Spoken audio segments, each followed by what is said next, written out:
Hi everybody, today we're going to talk about domain and range of functions. The domain is the set of first coordinates, which we usually call the x, and the range is the second coordinates, which we usually call the y.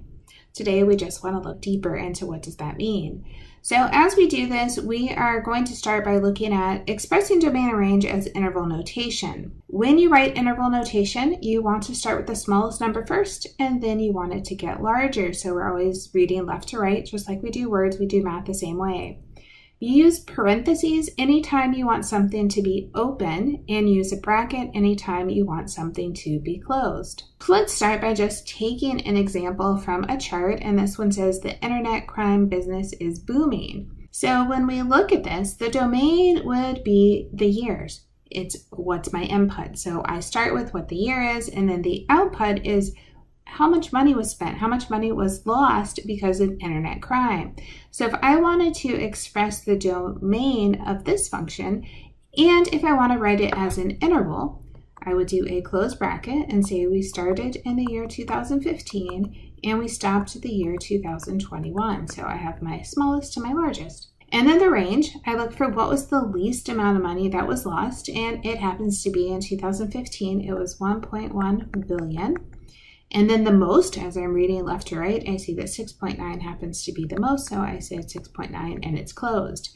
The closing part says it is inclusive, so we do include 2015, we do include 2021, just like we include 1.1 billion and 6.9 billion. So I like this, looking at things we're used to, like reading charts, as our start of thinking about domain and range. So of course we have to take that into other types of graphs. So let's look at this graph, and I'm going to start with domain. So I'm only looking at the x value. So looking far on the left, my first x value is negative 12, and it has a closed dot, so I'm going to put a square bracket. And then when I go over to the right, the last x value I see is 10, so I say comma 10, square bracket again.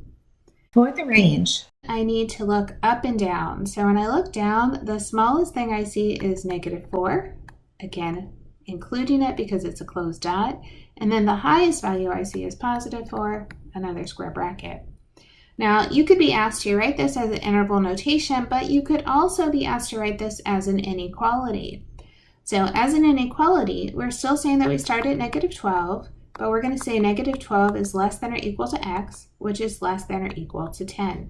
Very similar, I look at the range, I say negative 4, but now I want to say less than or equal to y, which is less than or equal to positive 4. So just remember to use x with the domain as an inequality and y with the range of an inequality. So here's another graph, kind of looks like a big W, but notice this time it has arrows, so it's saying it's continuing to the left, it's continuing to the right. So when I look at the domain, this is going to go from negative infinity to infinity. I do not have a smallest x value. I do not have a largest x value. Those arrows tell me it continues. But when I look at the range and I'm looking up and down, the smallest thing I see is a negative 4, and we're going to include it. But since the arrows go up, we're going to say it goes to infinity. Infinity is always going to be open as you use interval notation, so I never want to see square brackets around that infinity sign. So here's something quite different. It's just a line. So here I have a horizontal line, and I can see it goes through the number 4. Now the domain is where do I start? So the x value where I start is 0.